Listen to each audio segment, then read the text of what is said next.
I used to think being real was enough. I thought loyalty would mean something.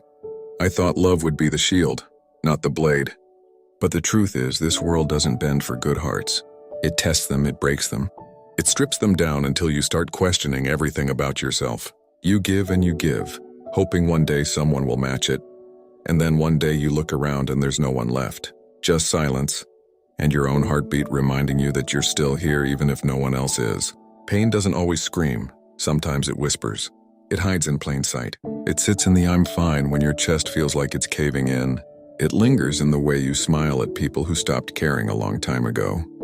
They see your face but not the storm behind your eyes. They see the mask but not the miles you walked in silence.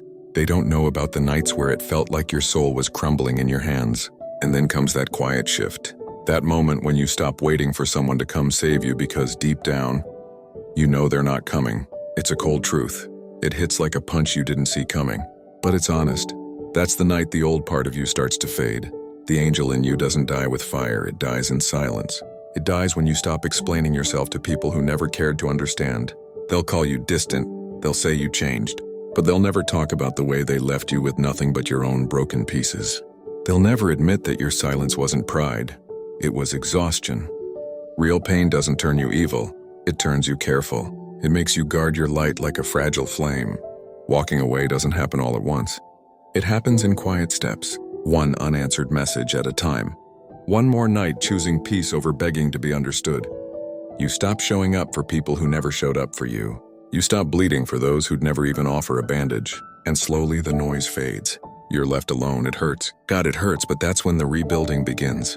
Darkness has a strange way of teaching you what the light never could. It strips you bare until only the real you is left standing. The one who doesn't beg, doesn't break, just breathes. You learn how to hold yourself together when no one else will. You learn that silence isn't emptiness.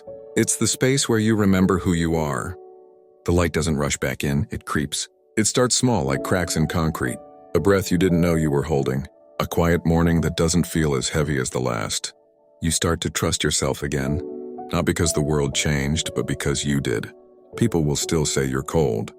They'll still say you've changed. And they're right, you have.